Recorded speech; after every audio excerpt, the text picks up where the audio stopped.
Almas Sakibiro menggugat Gibran Rakabuming Raka ke pengadilan karena dianggap tidak berterima kasih. Benarkah ada transaksi di balik gugatan batas usia Cawapres ke Mahkamah Konstitusi? Telah bersama kami Wakil Ketua Bidang Advokasi dan Jaringan Yayasan Lembaga Bantuan Hukum Indonesia YLBHI Arief Maulana. Selamat malam Mas Arief. Selamat malam Mbak. Assalamualaikum warahmatullahi wabarakatuh. Waalaikumsalam, Mas Arief dan juga pemirsa. Sebenarnya kami juga telah mengundang kuasa hukum dari Almas Sakibiro Arief Suhedi, namun yang bersangkutan mendadak tidak ada kabar. Kita akan langsung saja mulai diskusi malam ini. Mas Arief, bagaimana Anda menilai gugatan Wan Prestasi yang diajukan Almas? Ini kan seolah membuka kembali lembaran kejanggalan putusan MK pada 15 Oktober 2023 lalu. Baik, pertama saya ingin kemudian mengingatkan bahwa gugatan Almas ini muncul bukan hanya satu gugatan, tetapi ada dua gugatan. Satu lagi menggugat Profesor Denny Indrayana ya, yang kemudian di dalam penanganan skandal ya Mahkamah Keluarga dikatakan begitu ketika kemudian lahir putusan Mahkamah Konstitusi yang memberikan karpet merah kepada putra Presiden Jokowi, Gibran Rakabuming Raka, yang mana itu berawal dari permohonan salah satunya dari Almas. Jadi ada dua gugatan. Ya, di dalam gugatannya kepada Denny Indrayana, ya Almas mengatakan dia tidak punya sangkut paut sama sekali. Ya, dan merasa dirugikan karena dianggap terlibat dalam skandal Mahkamah Keluarga tersebut yang dinilai oleh publik saat itu termasuk Prof Denny ini bagian dari kejahatan konstitusi yang sistematis dan terorganisir. Nah, menariknya di dalam gugatan ini justru Almas kemudian menyampaikan bahwa dia menuntut ya ucapan terima kasih kepada Gibran. Nah, ini saya kira dua hal yang kontradiktif. Di gugatannya Prof Denny dia bilang dia tidak punya sangkut paut, tapi di gugatan terhadap Gibran dia menuntut ucapan terima kasih. Saya kira ini janggal, aneh ya. Tetapi apapun itu haknya Almas. Kita diingatkan bahwa di dalam proses pemilu presiden, wakil presiden khususnya, ini terjadi skandal ketatanegaraan yang sangat serius, ya, yang mana dalam proses pemilu ini ada calon wakil presiden yang kemudian bisa melenggang setelah ada putusan Mahkamah Konstitusi yang kontroversial. Bahkan terbukti putusan itu diambil berdasarkan adanya konflik kepentingan, ya pelanggaran terhadap independensi dan integritas seorang hakim. Bahkan sudah ada putusannya, hakim MK yang mana juga pamannya sendiri itu sudah diberhentikan secara tidak hormat. Jadi ini erat kaitannya dengan problem ya, kekhawatiran masyarakat terhadap kecurangan proses pemilu, rusaknya pemilu kita. Ya, dan bahkan ini lebih besar lagi, ini problem rusaknya demokrasi ya, ketika kemudian ada unsur penyelenggara negara, mulai dari hakim MK, bahkan sekarang presiden, kepala negara, kepala pemerintahan, kuat dugaannya juga mengarah ke sana, begitu ya, itu melakukan keberpihakan, tidak independen, sehingga membuat proses pemilu itu berjalan tidak jujur, adil, dan ini merusak demokrasi. Oke, baik Mas Arief, mengenai gugatan Wan Prestasi. Wan Prestasi sendiri kan merupakan pelanggaran kewajiban kontraktual. Apakah bisa seseorang tanpa adanya rincian bukti perjanjian, hitam di atas putih, mengajukan gugatan Wan Prestasi? Jawaban dari Mas Arief, tahan dulu karena kita harus ikuti jeda berikut.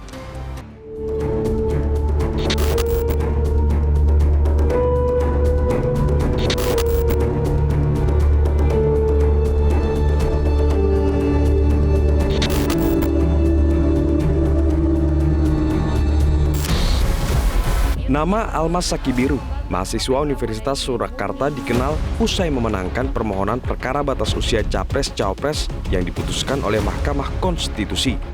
Menurut penuturan, pemuda 23 tahun ini, pengajuan permohonan kepada MK dilakukan karena ia mengaku ngefans dengan putra sulung Presiden Joko Widodo, Gibran Rakabuming Raka. Gugatan Almas dikabulkan MK pada 16 Oktober 2023. Mahkamah Konstitusi pun mengubah ketentuan syarat usia minimal capres-cawapres dari semula berusia 40 tahun menjadi berusia paling rendah 40 tahun atau pernah menduduki jabatan yang dipilih melalui pemilihan umum termasuk pemilihan kepala daerah. Melalui putusan MK itu, Gibran dapat berkontestasi di Pilpres 2024. Namun hingga saat ini Gibran tidak memberikan apresiasi kepada Almas yang telah memuluskan langkah Gibran meraih tiket Pilpres 2024. Almas menilai Gibran mestinya menunjukkan itikat baik dengan mengucapkan terima kasih. Almas pun menggugat Gibran ganti rugi secara material sebesar 10 juta rupiah. Atas gugatan Wan Prestasi tersebut, Cawapres Gibran Rakabuming Raka pun buka suara dan mengaku akan menindaklanjuti. Kami tindak lanjuti. Sudah malah mengetahui yang ada gugatan dua kan Mas. Yang pertama sudah ada hasilnya untuk memberikan 10 juta dan ucapan terima kasih kepada Almas sehingga bisa masuk atau menjadi cawapres. Itu gimana Mas? Ya nanti kami tindak lanjuti. Almas melalui sumbang harus Mas ucapan terima kasihnya. Perjanjian di belakangnya Mas. Saya nggak tahu. Bakal ngucapin terima kasih nggak Mas? Melalui media Mas. Putusan MK nomor 90 berbuntut panjang dan menuai polemik sebab Majelis Kehormatan Mahkamah Konstitusi atau MKMK menemukan adanya pelanggaran etik berat yang dilakukan oleh Hakim Konstitusi Anwar Usman. Ipar Presiden Joko Widodo itu pun dijatuhi sanksi pencopotan dari jabatan Ketua MK. Tim Liputan Metro TV. Kita akan lanjutkan kembali perbincangan. Mas Arief, yang dituntut oleh Almas ini kan berupa ucapan terima kasih. Apakah ini sesuatu hal yang lazim, wajar dalam sebuah gugatan Wan Prestasi? Iya, Mbak. Orang mengajukan gugatan Wan Prestasi kepada pihak yang lain tentu dengan asumsi bahwa sudah ada perjanjian sebelumnya. Karena tanpa perjanjian terlebih dahulu, baik itu lisan maupun tulisan, begitu ya, tidak ada Wan Prestasi. Jadi asumsinya ya memang memahami bahwa sudah ada perjanjian begitu ya sebelumnya. Wajarnya atau lazimnya demikian. Kalau tidak ada ya ini aneh begitu ya. Makanya sebetulnya penting untuk ditanya juga kepada pihak ini dari Almas ya yang mengajukan gugatan. Oke, artinya menurut Anda tidak mungkin kemudian Almas mengajukan gugatan Wan Prestasi tanpa mengantongi rincian bukti yang kemudian nantinya bisa dibuktikan di persidangan, seperti itu? Logika hukumnya, penalarannya begitu. Karena memang dalam hukum perdata itu kalau seseorang mau mengajukan sesuatu harus punya legal standing atau posisi hukum yang memang dibenarkan. Kalau dia mengatakan dia menjadi orang yang haknya itu terlanggar dalam sebuah perjanjian, itu yang disebut Wan Prestasi, begitu ya. Tidak dipenuhinya sebuah prestasi oleh pihak yang lainnya, itu tentu harus ada perjanjian terlebih dahulu. Jadi asumsinya demikian. Jadi kalau memang tidak punya legal standing, ngapain kemudian mengajukan gugatan? Oke, yang dinamakan perjanjian itu seperti apa di hukum perdata, Mas Arief? Ya, perjanjian itu pada prinsipnya, kalau kita merujuk di dalam hukum perdata kita, di dalam Kitab Undang-Undang Hukum Perdata, itu diatur di dalam pasal 1320, ya. Disebutkan bahwa perjanjian itu sah. Itu bukan karena kalau tertulis atau tidak tertulis, bisa keduanya, asalkan ada para pihaknya, ya. Ada dua pihak atau beberapa pihak bisa. Kemudian yang kedua, ya ada yang kemudian diperjanjikan antara kedua pihak yang sepakat begitu ya. Dan para pihaknya ini cakap hukum, ya sudah dewasa, tidak dalam pengampuan. Kemudian ada yang memang diperjanjikan, sesuatu hal yang diperjanjikan. Jadi entah itu apa, itu yang diperjanjikan, ya. Dan yang terakhir ini karena sebab yang halal, begitu ya, bukan memperjanjikan sesuatu yang melanggar hukum, melanggar konstitusi begitu. Jadi ketika itu terpenuhi ya itu masuk dalam kategori perjanjian. Oke, Mas Arief, dan artinya perjanjian sesuai dengan pasal 1338 jadi undang-undang bagi para pihak, fakta sang survanda gitu. Oke, baik. Artinya menurut Anda, Mas Arief, apakah langkah dari Almas ini merupakan gimmick prestasi jelang pemilu atau memang ada perjanjian yang dilanggar? Jawaban dari Mas Arief akan kita tunggu, tapi kita harus ikuti headline news pukul 19 waktu Indonesia Barat berikut ini. Pemirsa, kita akan kembali lanjutkan perbincangan. Mas Arief kembali membahas mengenai gugatan Wan Prestasi. Kan biasanya di pengadilan harus memverifikasi perjanjian, baik yang tertulis maupun tidak tertulis. Nah kembali, bagaimana kalau hanya didasari tidak adanya ucapan terima kasih, lalu meminta ganti rugi materi secara perdata? Apakah kemudian ini dibenarkan? Iya, asumsinya bahwa memang ada perjanjian, makanya kemudian didalilkan ada Wan Prestasi. Begitu ketika seseorang mengajukan gugatan Wan Prestasi kepada pihak yang lainnya. Nah, ketika kemudian ini bicara soal pembuktian, di dalam proses hukum acara perdata, hakim tentu akan kemudian melihat apakah pihak yang kemudian mengajukan perkara atau menggugat ini punya legal standing, punya posisi hukum yang dibenarkan untuk menggugat Wan Prestasi. Nah, tentu dia nanti harus membuktikan. Makanya menarik sebetulnya. Mendengar, kita penting untuk mendengar sebetulnya apa dasarnya, apa jangan-jangan memang ada kesepakatan, ya orang bisa berpendapat demikian, ya, dan itu juga dianalisis oleh beberapa teman-teman di masyarakat sipil termasuk Profesor Denny Indrayana pada saat itu.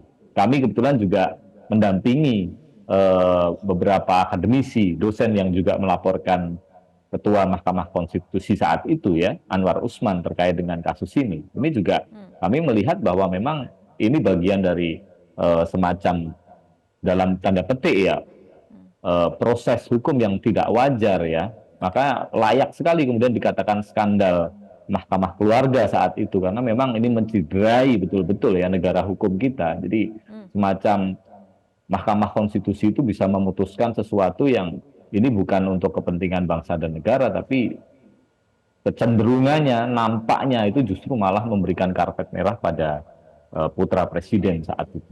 Nah, oke, baik Mas Arief. Nah, mengenai hal ini, mengenai hal ini, lewat gugatan uji materi Almas di MK kan Gibran kemudian bisa melenggang menjadi cawapres. Tapi kini Almas juga yang menggugat Gibran karena dituduh melakukan Wan Prestasi. Ada kemudian menilai, menurut Anda sendiri, apakah kemudian ini hanya gimmick Wan Prestasi jelang pemilu atau memang ada yang belum tuntas? Ya, pada akhirnya orang akan kemudian berpikir ke arah sana. Ada yang belum tuntas, begitu, di antara mereka berdua, dan itu kita tidak tahu, begitu ya. Tetapi yang jelas dari kasus ini, dari gugatan ini, kita kembali diingatkan bahwa skandal itu berbahaya, ya. Skandal itu pada akhirnya melahirkan putusan yang sangat menciderai negara hukum kita. Bahkan dalam catatan kajian eksaminasi terhadap putusan 90 yang kemudian diberikan kepada Almas, yang itu menjadi karpet merah bagi Gibran, ternyata ditemukan banyak keanehan-keanehan. Misalkan gugatannya Almas ini sudah didaftarkan tapi kemudian sempat dicabut, tidak pernah diperiksa dengan menghadirkan alat bukti, ya. Yang lain, dan ini bukan permohonan pertama, ada 3 permohonan sebelumnya yang jelas-jelas ditolak dan dianggap gugatan atau permohonan judicial review terhadap pasal 169 Ki Undang-Undang Pemilu terkait dengan syarat usia ini open legal policy-nya DPR, sehingga tidak bisa kemudian diubah oleh Mahkamah Konstitusi karena bukan kewenangannya. Tapi tiba-tiba dalam hitungan hari saja berubah. Dan yang aneh lagi adalah soal legal standing-nya, begitu ya. Apa legal standing-nya ketika disebutkan hanya seorang penggemar atau yang mengagumi seorang wakil presiden. Maka dari itu, ketika kemudian kita melihat dari kasus ini, kita kemudian diingatkan kembali, ini ada yang salah di dalam penegakan hukum konstitusi kita. Hari ini kita melihat hukum konstitusi, ya, hukum itu justru jadi alat untuk pemenangan kelompok tertentu dalam hal pemilu. Ini berbahaya sekali, dan saya kira ini bukan sekedar Almas menggugat Gibran, ya, bahkan juga Almas menggugat Denny Indrayana, tapi ini kok kita melihat ini mengingatkan kita bahwa hukum itu tidak boleh dipermainkan, gitu ya, untuk kepentingan kelompok tertentu, gitu ya, dan sangat berbahaya sekali. Ini merusak demokrasi kita, merusak negara hukum kita. Baik, Mas Arief, dengan melihat konstruksi perkara saat ini, menurut Anda pertimbangan hakim ketika kemudian nantinya apakah menerima gugatan, melanjutkan ke persidangan akan seperti apa? Ya, kita harus melihat nanti gitu ya, bagaimana pembuktian dari penggugat ini sendiri, karena prinsipnya dalam hukum perdata itu siapa yang mendalilkan dia harus membuktikan, membuktikan memang dia punya posisi hukum atau legal standing untuk mengajukan permohonan. Dia minta ucapan terima kasih dan juga semacam pengakuan ya dari Gibran ya. Tetapi jangan lupa juga ini untuk yang bersangkutan bahwa ini masyarakat Indonesia melihatnya tidak layak kemudian permohonan yang kemudian diajukan kemarin itu bisa dikabulkan oleh Mahkamah Konstitusi. Ini skandal yang saya kira akan selalu dicatat gitu ya, akan selalu tercatat menjadi bagian dari kerusakan negara hukum kita gitu ya. Nah, kita penting Mbak untuk melihat, karena nanti akan dilihat pembuktiannya, apakah kemudian ada saksi yang kemudian bisa menguatkan gugatan ini. Kalau kita lihat nanti ya di dalam proses formilnya ya, termasuk material pembuktiannya ya, terus kemudian ada pengakuan dari para pihak, termasuk persangkaan atau sumpah yang kemudian bisa digunakan untuk membuktikan dalil yang diajukan. Oke, baik, kita tunggu bersama saja bagaimana perkembangan dari gugatan Almas ini kepada Gibran, bagaimana apakah kemudian gugatan yang akan diterima oleh hakim dan kemudian dilanjutkan ke persidangan. Kita lihat saja bagaimana perkembangan ke depannya. Mas Arief Maulana, terima kasih telah berbincang bersama kami malam hari ini. Pemirsa, tetaplah bersama kami Prime Time News. Jelajahi cara baru mendapatkan informasi. Download Metro TV Extend sekarang.